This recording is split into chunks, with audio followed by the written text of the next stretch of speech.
So, dear colleagues, our today's speaker is Dzhenzher, and he will tell us about Kolmogorov Arnold stability. Let's welcome. Yeah, thank you for the opportunity.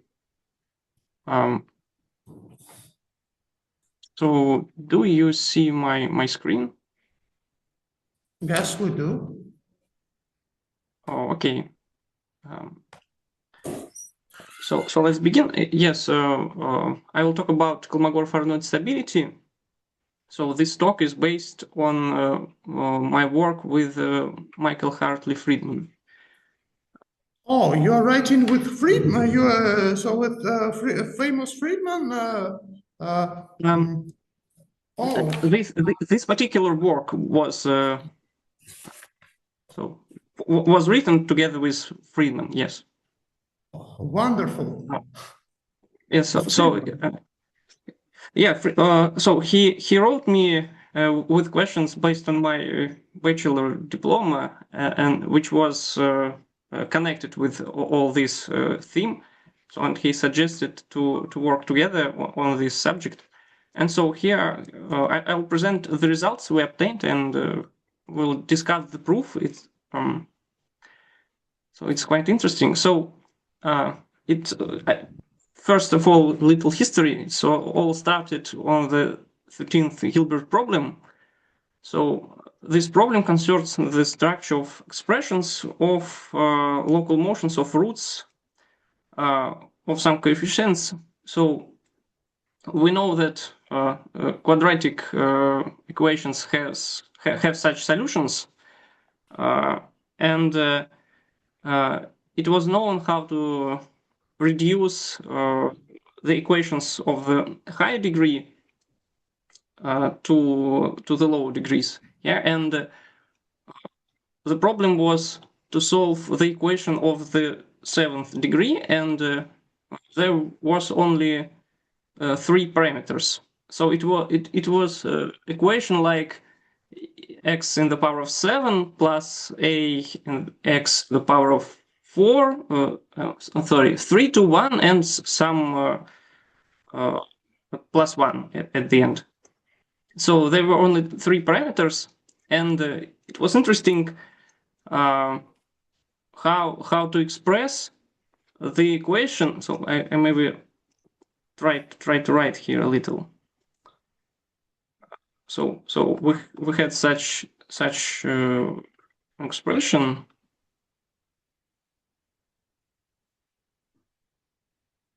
and we wondered if we can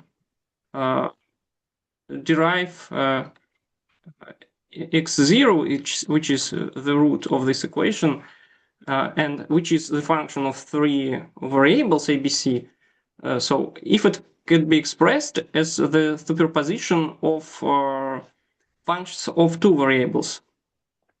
And so Hilbert asked about the expressivity of functions of some variables as the superposition of functions of lower number of variations.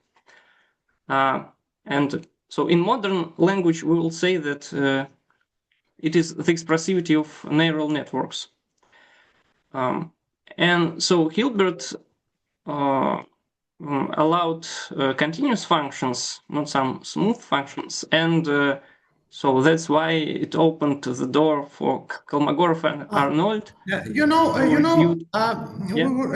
Recently I was listening to and reading works of another Fields medalist, namely Curtis Macmillan, and he was also looking at Arnold Kolmogorov problems, algebraic or just smooth, and whatever. I think it should be related to what you are doing, maybe. And actually, we have a channel reading the works of Fields medalists. So it would be great if we discuss your work and work of Friedman and Macmillan. Yeah, very well. It could be done. Yes, but yeah. So here we have only continuous function, and we may discuss it a little later. But it's known that if we take some smooth functions, then Kolmogorov-Arnold theorem stops working, and so it couldn't be done anything. So yes, in the modern language, all this talks about expressivity of neural networks, and what Kolmogorov or Kolmogorov-Arnold superposition theorem states is that if we take some n integer, at least 2, and we may take any rationally independent constants, gamma 1, etc., gamma n, real constants, such that so there exists continuous tuple phi. So by tuple I mean really 2n plus 1 functions acting on the segment. But it will be convenient to look at these tuples, to look at these 2n plus 1 functions as the tuple. So there exists a universal tuple such that any continuous function of n variables could be expressed with some uniformly continuous function g, dependent of f, of course. And so f would be expressed in such way. So it will be the superposition of g and such convolution, we might say.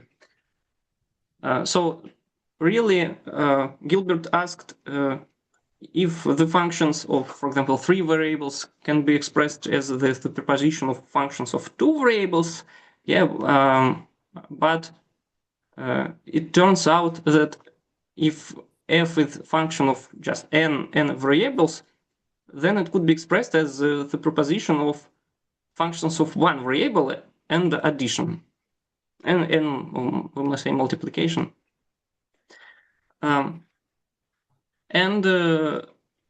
So there is analogous result for computable functions.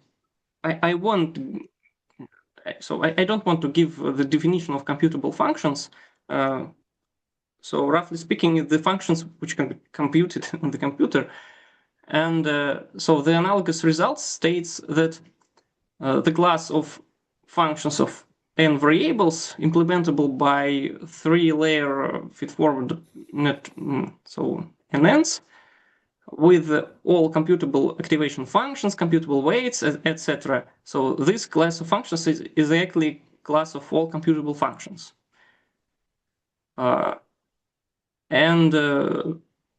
Really, these facts they stopped the developing of neural networks field because people thought that there was no need to study to learn deep neural networks, because these two theorems provide that every function could be implementable by 3-layer networks, and so why should we try to construct some big networks? But this Kolmogorov theorem has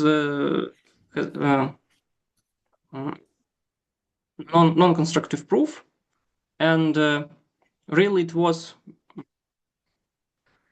developed, and there is a constructive algorithm which constructs these functions phi and gamma, but it works so it just approximates the function f. So we don't know the particular function phi, and that is the problem. And so that's why we implement functions not by 3-layer networks, but by multi-layer. And so practical implications of all these central questions of trainability and generalizability of networks. And so, as I said, it was almost 30 years issues about can this Kolmogorov-Arnold result can be used or it can't be used at all. So again, what Ka states is that there is universal presentation of the data on a single hidden layer. I mean that hidden layer, and you just need to choose the final outer layer function g in order to represent some function f. Yeah, so given inputs, you already have two hidden layers of your neural network. And so you just need to adjust the final layer. And so what it's all results of I don't know, some decades results, but our work was about the ability of that algorithm, of that Ka, to withstand adversarial noise. So because so such ability is a fundamental measure of robustness of the algorithm. And so this adversarial noise, it acts in our context on the hidden layer, which is what's under the function g states. So its effects, they must be countered by new choice of the function g. And we mean that we know how this adversary really acted. So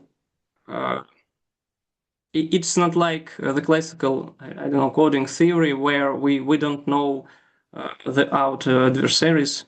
So in our question, we know how the adversary acts. And there is other interpretation without any neural networks. This interpretation is that we just choose some reparameterization of the hidden functions. Yeah, so you may see on these functions 5 as some new skewed coordinate system of 2n+1 variables. And so we choose some reparameterization on this 2n+1 dimensional space. And so that's why we called our work Kolmogorov-Arnold stability. So stability under these reparameterizations. But really, I prefer more the adversarial context. So, and our conclusion was a bit surprising, really, because it turns out that adversaries or reparameterizations drawn from some fixed countable collections of homeomorphisms, they can be defeated. And so it's remarkable robustness. But there is some novel question of equicontinuity of our final outer functions g, so equi by the reparameterization parameter, and we were unable to answer it, so it's the open question. And if there is a positive answer, then it means that Ki can defeat adversaries drawn from many continuous groups. And so let's speak more formally. So I will denote I the segment from 0 to 1 where we live. So we consider only continuous functions with supremum norms, and we for function f we denote by fi the ith coordinate, you may say.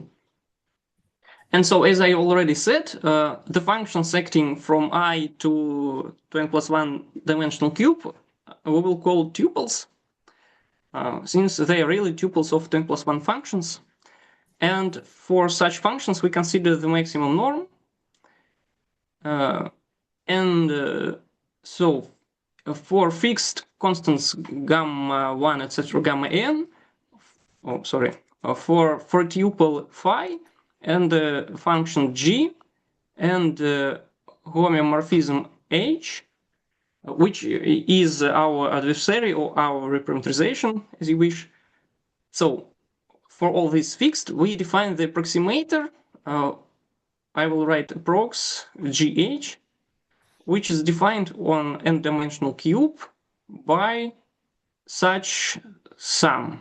So if H is the identity, then this sum is just exactly what is written in the Kolmogorov Arnold representation theorem. But H could, if H is not identity, then so this is the definition. So note that this approximator, it depends on constants gamma and tuple phi also, but I won't write it here because later we'll assume that they are fixed in some way. So we won't need that notation. And so our one of our results is as follows, that let n be an integer and h calligraphic, okay, so just h I will say, it's the countable set of homeomorphisms. So this is fixed set of adversaries. And then again, like in the Kolmogorov-Arnold theorem, for any rationally independent gammas, there is fixed tuple such that any function f, for any function f and any adversary h, there is uniformly continuous autofunction g such that Здравствуйте, а f is как по-русски adversary вы называете? злоумышленники. Okay. Yeah, so there is uniformly continuous autofunction g such that f is exactly our approximator. And so this figure illustrates how it could be expressed in terms of neural networks. So we have n input layers, then there goes unsummed first layer maps in R2n+1, so which are our functions phi. Then h acts on these functions phi, then they are all summed, and then the function g is acting on them, and there is final sum. So it's such a representation. Can I see and any homeomorphism H, there exists a uniformly continuous, okay, G that F is another approximation. Yeah. So let me show the previous slide. So we say that if H acts on the functions phi, so before this summing, before this constants gamma, yeah, so just acts on the functions phi, then such adversary can be defeated. So this is the theorem in simple words. But there are other ways to put the adversary. For example, we may take our n-dimensional cube. So take our functions phi, multiply them by gammas. All this is summed, and after that acts h. And on all of this, the function g acts. So in this way, we cannot overcome the adversary because it could undo all the preparations of our first layer, where the functions phi are summed, and so it may it may do such the composition merely in inclusion, for example, into first n coordinates, or something like that. So we cannot overcome h, which acts on the just before the function g. And you may think about it like that. So we take n equal 2, and f is just multiplication. And then at the 4 points, which are corners of the square, plus minus 1, plus minus 1, f cannot be constructed as the sum of such two functions, depending on x and y. And so the difference is that in our case, the hidden neurons receive information, it's scrambled and then added. And so in the second case, the information is added and then scrambled, and so that's why we can't overcome this scrambling. So, and this example shows how we may scramble information, and then we can't do anything with this. So that's why we can't defeat all types of adversaries. But nevertheless, the theorem covers several interesting cases. For example, H may consist of affine transformations defined by matrices with rational coefficients, or so there are some other groups, for example, affine groups of a number field, or groups generated by homeomorphisms, whose coordinate functions are polynomials over some number field.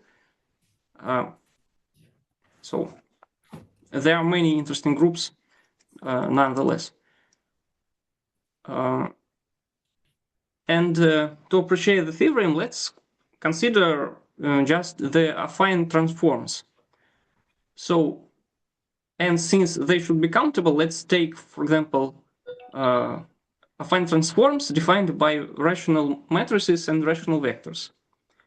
So, and we presume that a jth acts like this.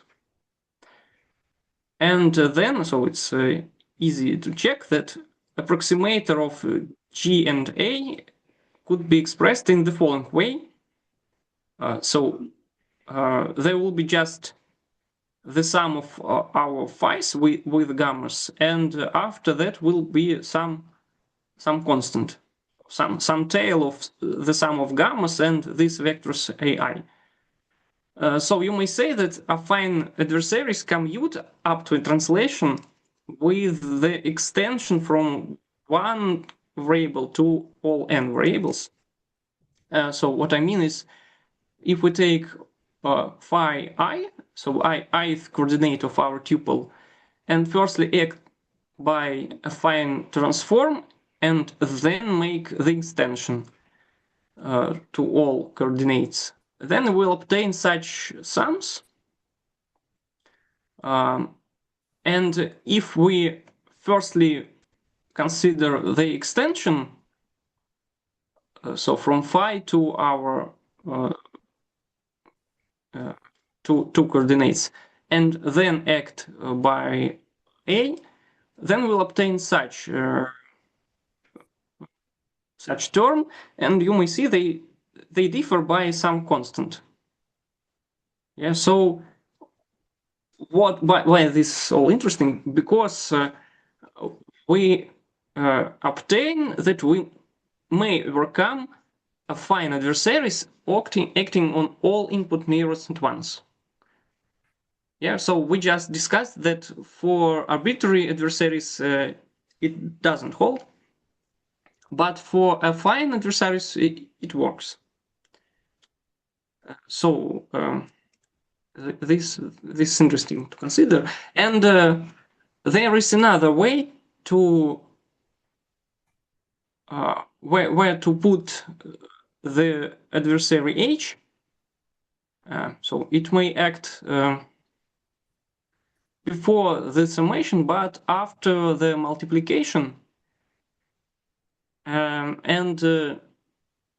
So for affine adversaries, it's again the same function up to a translation. So it doesn't change anything. But in general case, we don't know how to overcome such adversaries. And so let me check. Yeah, but if we allow ourselves to to make more preparations, then we may overcome such adversaries, and in such way.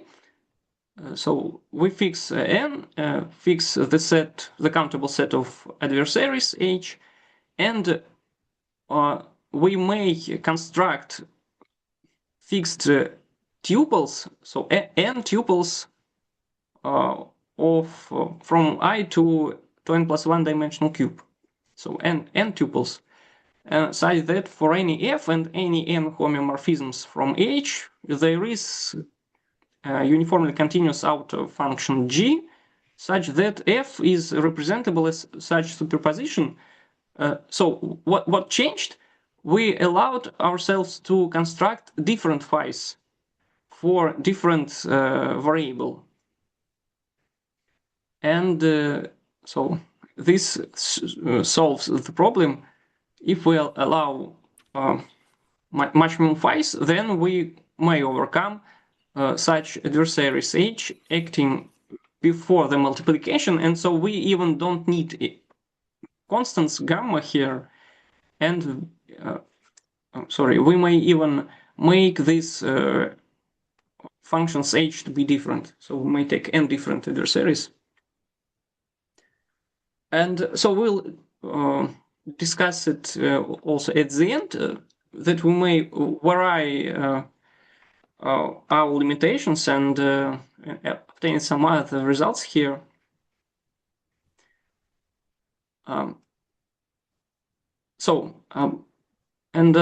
Let's discuss the proof.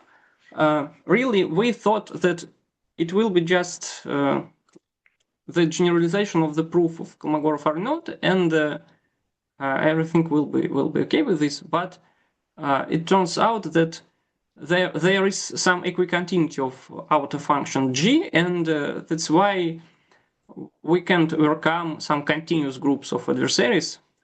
And so I will show in the proof where it happens. And I will make the proof only for the previous case. I will show it again for this case. So when there is one adversary H acting like here, so on the outer, so on the inner function phi before the multiplication. So we'll prove this theorem now.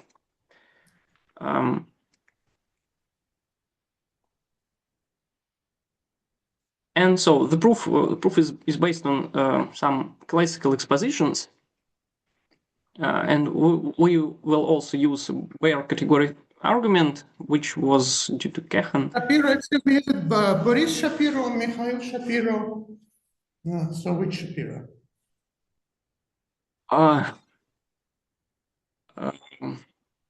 So yes, it's a good question, but I'm sorry, I don't remember. I remember only the author Shapiro, but it was classical exposition on about approximation theorems. I will send. I may send you a name of the title of the book if you want. Great.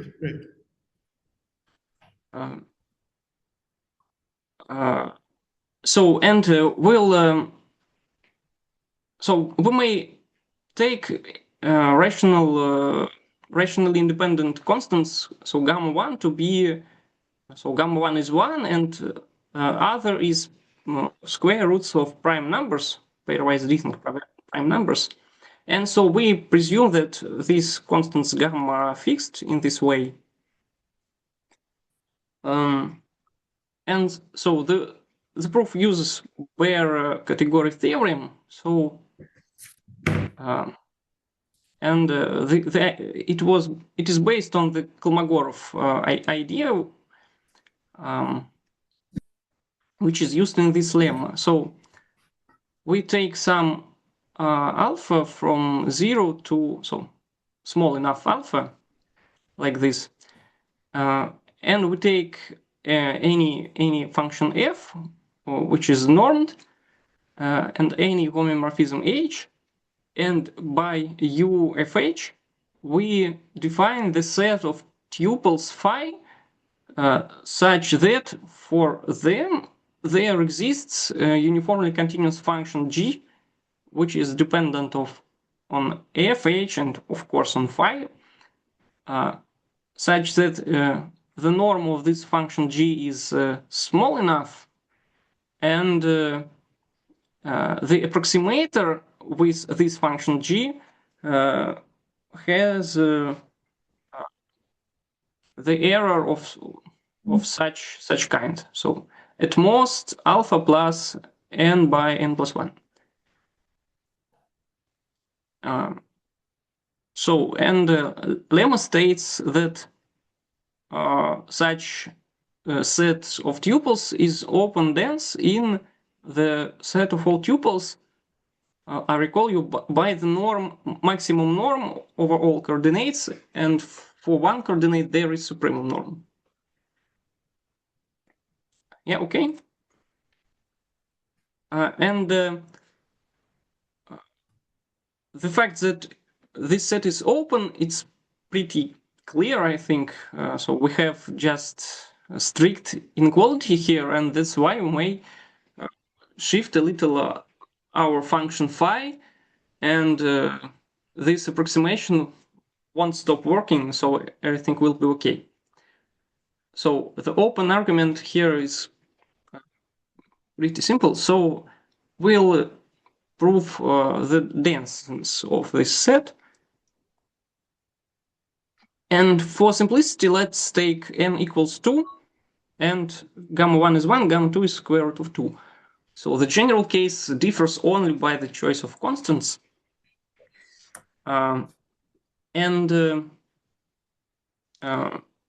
So what we need to prove, we take some tuple phi 0, and we must construct the function, the tuple phi, which is epsilon close, and for that function phi, there is the appropriate function g. Yeah, so now we fix function f, and phi is not universal. Yeah, so phi can depend on f.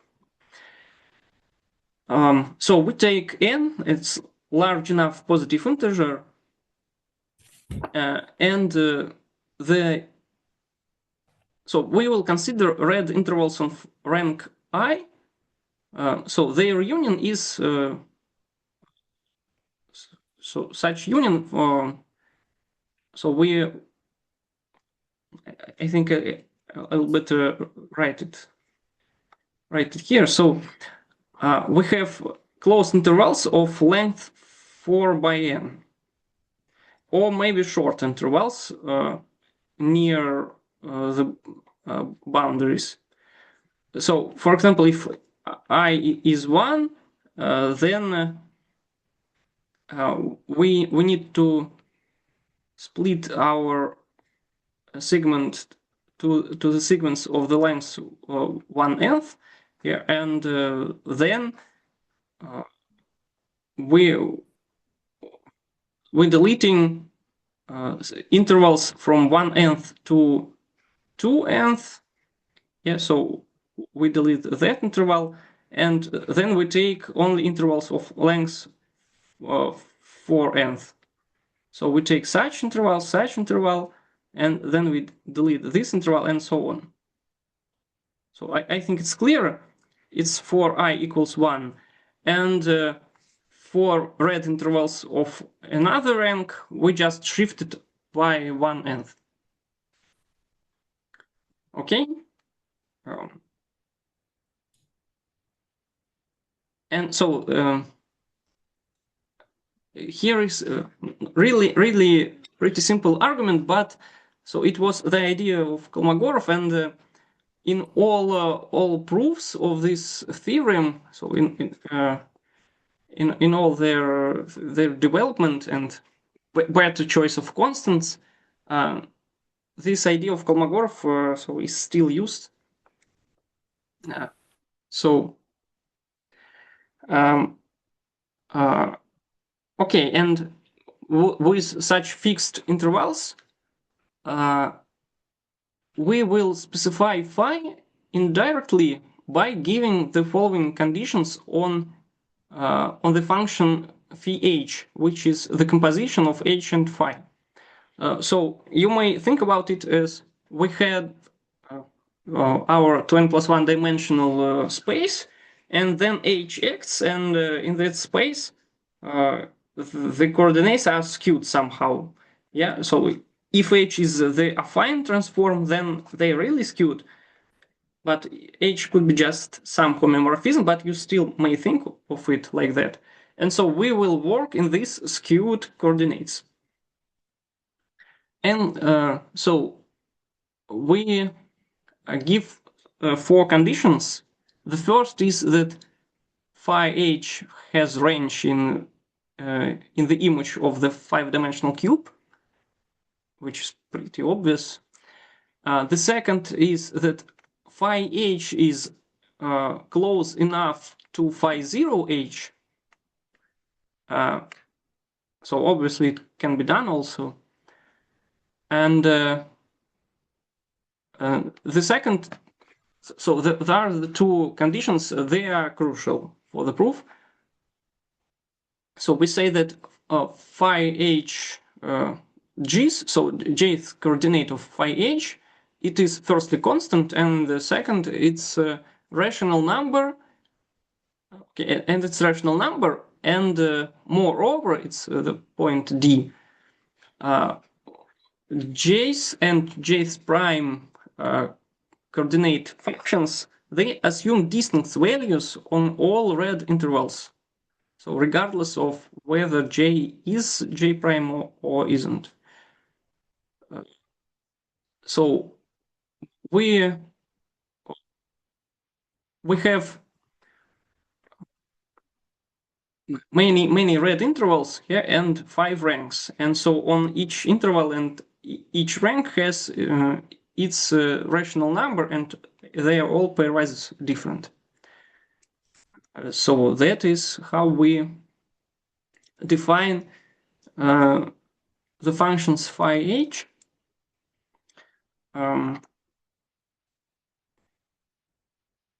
And so now we consider red rectangles of rank I.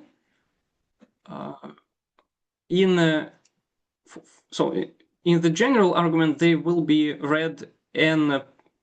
So how do you define red rectangles? How do you define red rectangles? Yeah, so red rectangles is of rank I is just the Cartesian product of 2 red intervals. So Arnold called it the city grid or the town grid. So because it looked like this. So we have such blocks, so кварталы, Arnold их называл.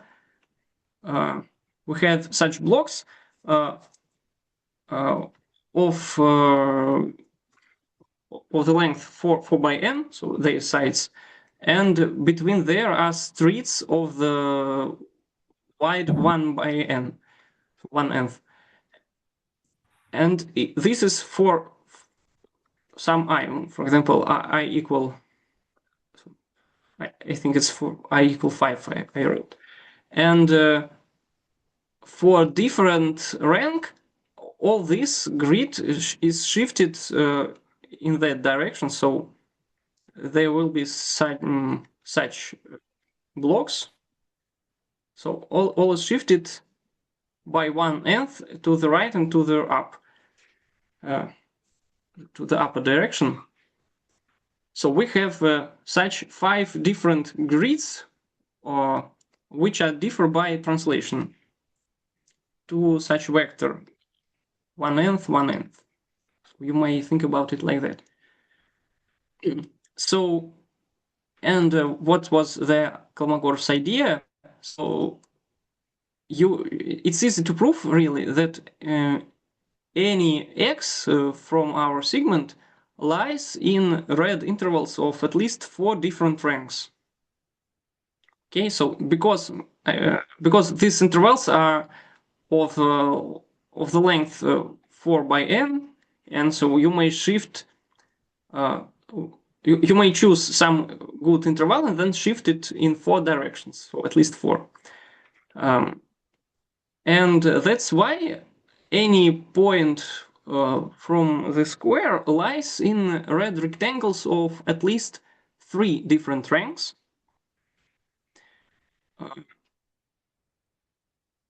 Yeah, okay. And so on such red rectangles, so RJR is some red rectangle of rank J. So J is the rank, R is just unimportant number. So on such red rectangles, we define the function big phi of 2 variables x, y as such sum. And I'll remind you, H is so acting on the phi, so we have here H jth phi of x plus such thing H j's phi of y. So this is exactly what is written under the outer function g in the representation theorem.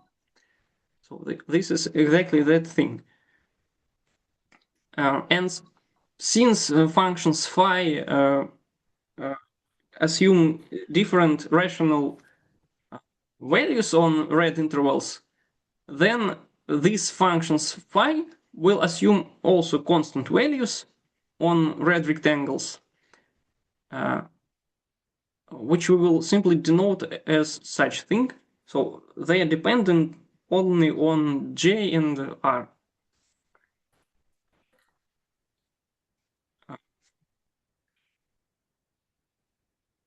So now we must lower bound n by requiring additionally that on the one red rectangle, f varies on at most alpha. So for points from one red rectangle, the values of f are alpha close. I remind you that alpha is some small enough number. And for each red rectangle, we choose some point L, JR, which lies in that rectangle. Why it's called L? Because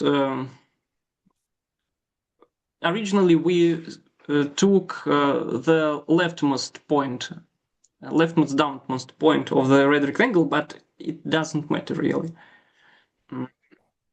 And finally, we define a piecewise linear function g by the forced values.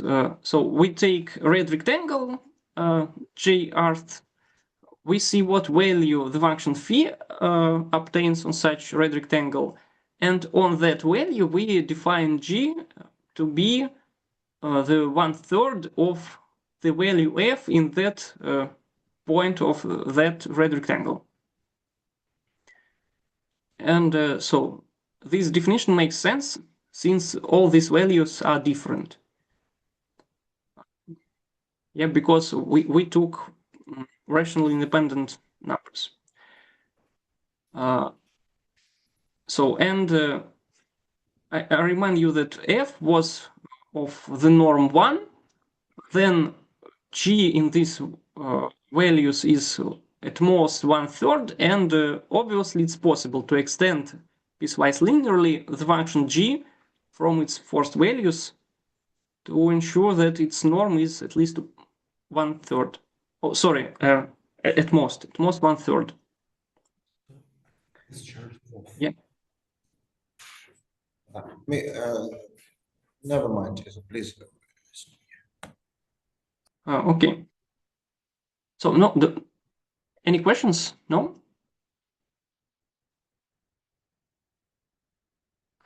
So okay, and so now it remains to sum up everything. So as I already told, our approximator is exactly the composition, the sum of compositions of G and that outer functions phi jth. So we need to prove such approximation. So we just take any point xy, and as we know, there are at least 3 red rectangles containing that point. Yeah, on that red rectangles, the function g is exactly 1/3 of the function f. So these values differ from 1/3 of real value of f by, so at most, alpha by 3. And that's why in this sum we obtain alpha. And we have other 2 values, but they are small enough, they don't exceed 1/3, and so hence we have the error 2/3 also. And this is it. So thus we prove the density argument. So it's really the classical exposition, and here we don't see right now so equicontinuity of the function g, but we'll see it in this lemma, and so in this lemma, so you will see the problem why the theorem can be proved, so by our methods at least, can be proved for H being the set of, for example, all affine adversaries.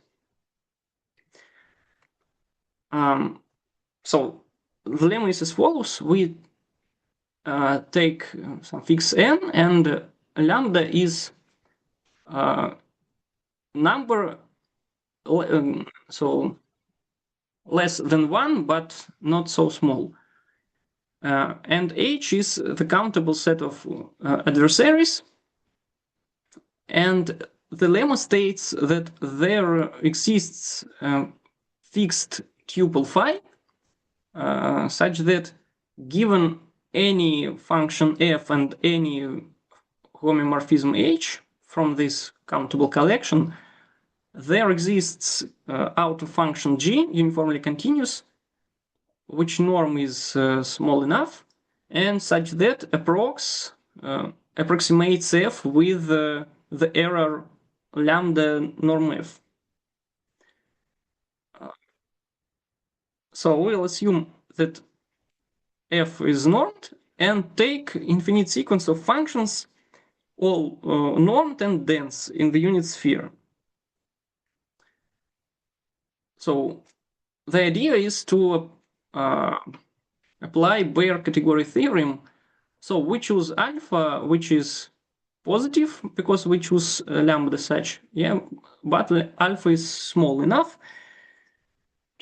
And so since the space of tuples is separable complete metric space, then by Bayer theorem, such intersection of collections functions phi isn't empty. Yeah, where intersection is over all functions f and homomorphisms h. So in fact, it is dense. Yeah, and we may choose the function phi from this intersection. So really, in our theorem and in original Kolmogorov theorem,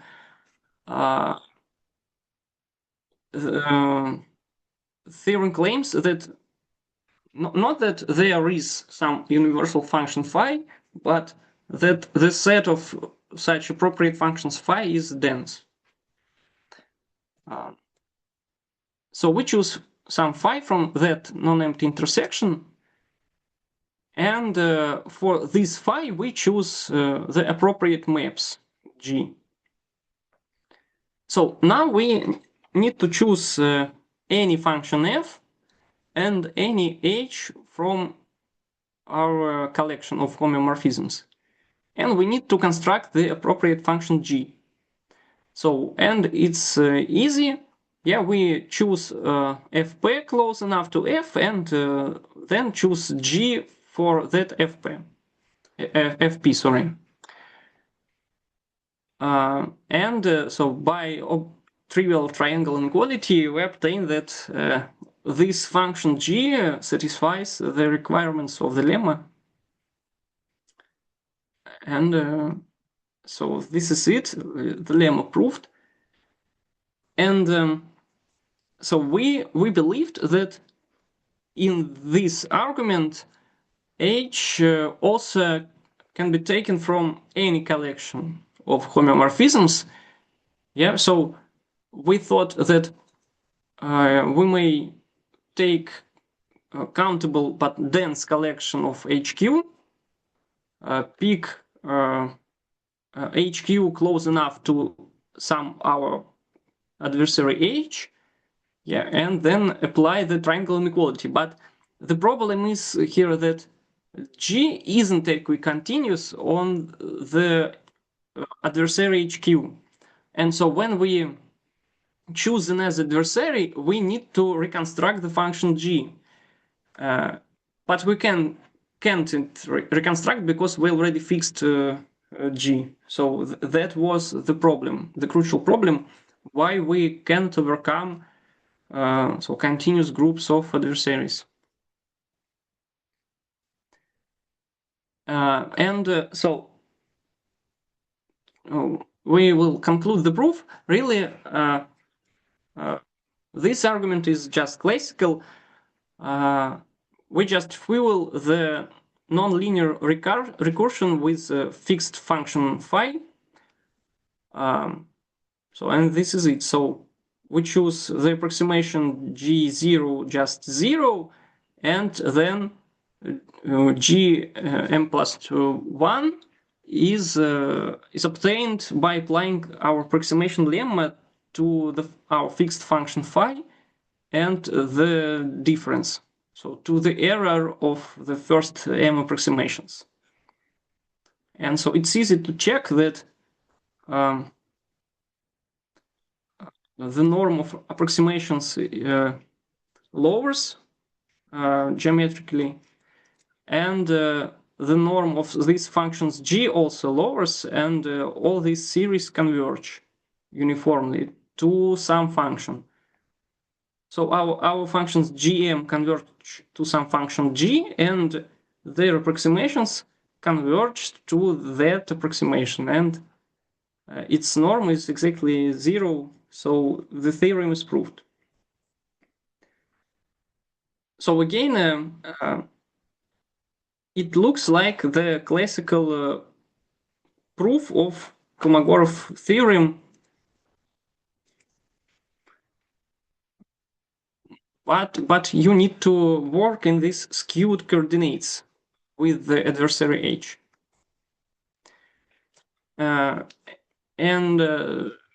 So there are many open questions, as I already mentioned. First, to do the analysis of these main theorems. So I told about two theorems. So do this analysis hold when the set of adversaries is the entire group of homeomorphisms? The second question is, do the analysis of these main theorems hold for adversaries acting after the summation? For any interesting class of adversaries beyond the class of countable subsets of the affine group or continuous group of translations. So both countable continuous families, they look like interesting case to consider. So for example, we may take smooth diffeomorphisms.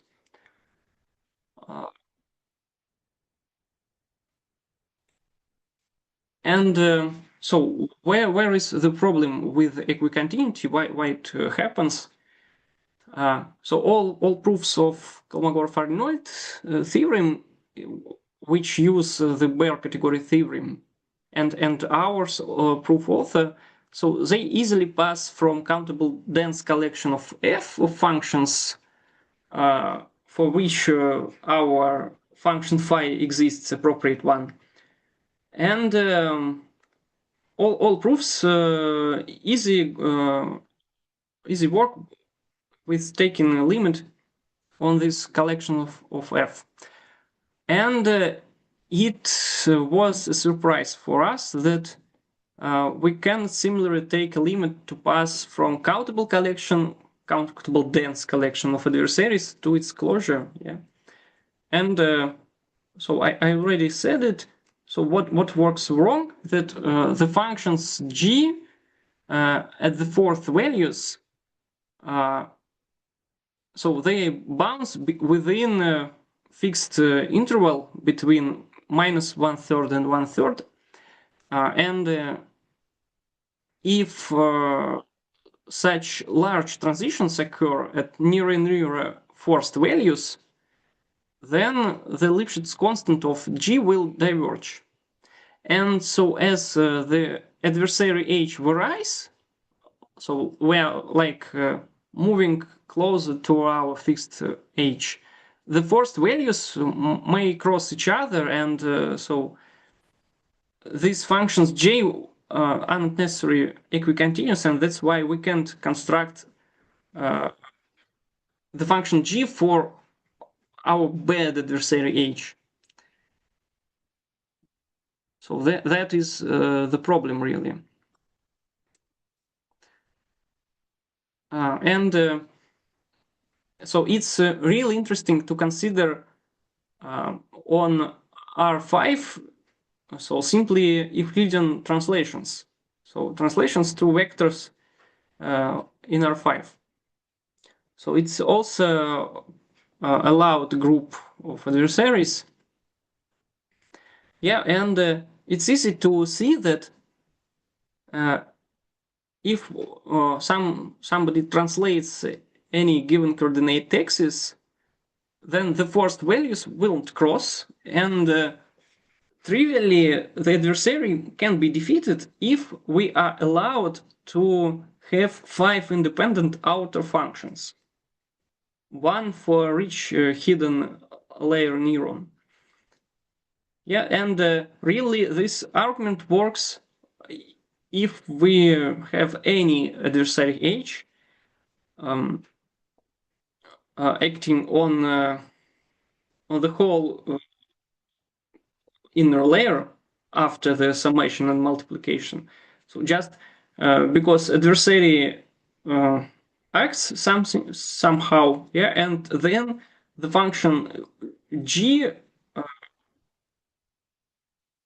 so it eliminates all the action of the adversary, yeah. And since we have really 5 different adversaries on different axes, then we need 5 outer functions g. So that's why in this case everything works. But it works if we are allowed to have 5 independent outer functions. And what about our case when we have only single outer function? Then these independent actual translations will in general cross, and so everything is bad, and Lipschitz constant will diverge, so we don't have equicontinuity. So that's why we can't overcome even the Euclidean translations if we are allowed to make a shift on some vector from R5.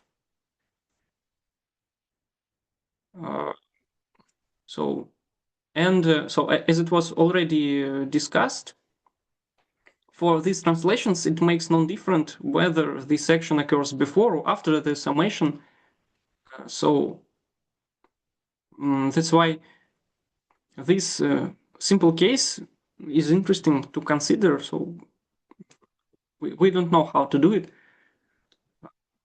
To construct one function g for all such adversaries h is the open question.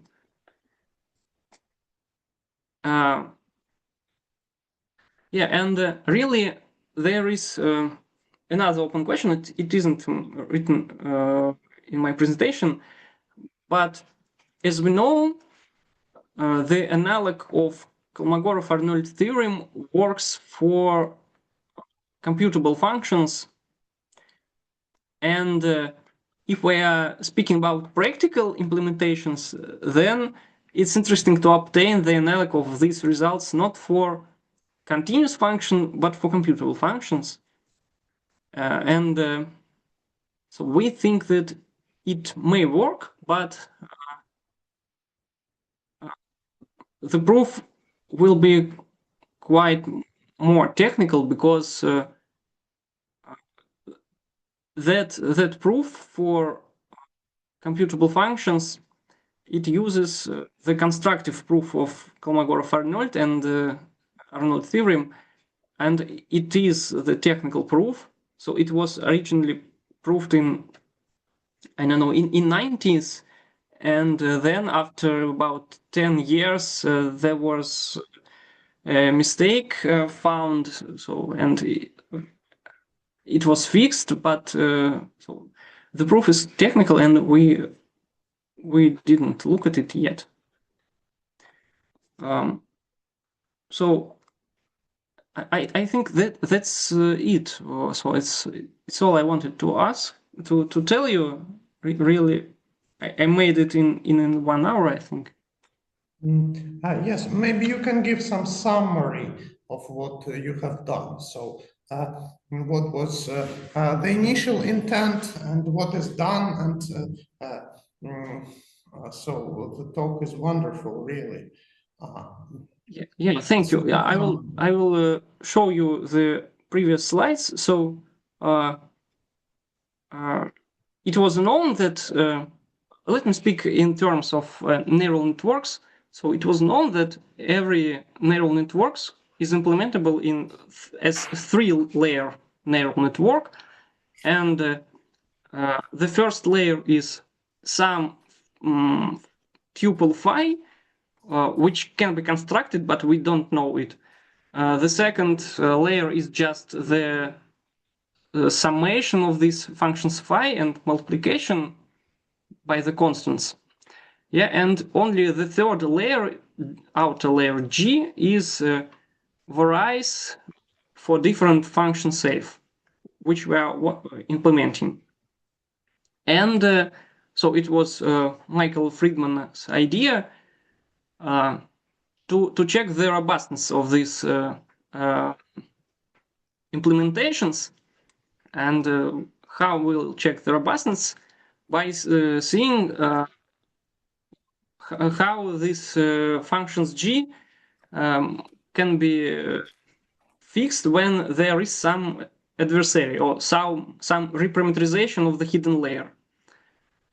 And so we considered some different adversaries, some abstract homeomorphisms and some affine adversaries, and placed them on different places. So, for example, acting on the function phi before the addition or after the addition, and so on. And we so discussed whether these adversaries can be overcome or cannot. So here are many open questions, really, because we can't overcome all adversaries. Of course, you will send us your slides, okay? Yeah, surely. Yeah, okay, thank you very much. Dear friends, are there any questions or comments?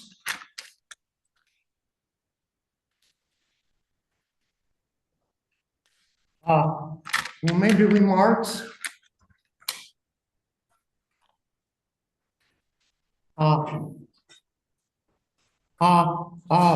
Well, Slava, I would be very happy to discuss it privately with you and maybe with our colleagues, and including problems. And actually, not only we, but maybe many seminars, many participants, and many societies would be happy if there were a possibility to invite Professor Friedman to give a talk for a very large audience. How do you think is it possible? Are you in I contact? think, yeah, so we are in contact. I think I may ask him. Yes, There may be, of yes. course, problems because there is 10 hours difference.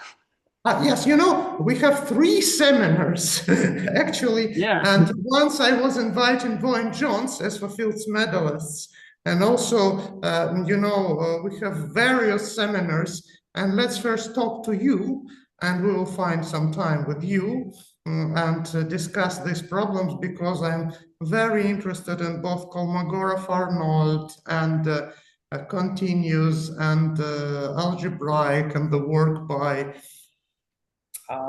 Curtis McMullen, who is, we are reading his paper together, and actually we have a project reading together, reading papers, and we also have a project works of Fields medalists, and we will be happy to discuss it first with you. And yes. Yeah, we'll be happy to discuss it too. Yes, so thank you very much again. So are there any further questions or comments? So from colleagues, so maybe some remarks.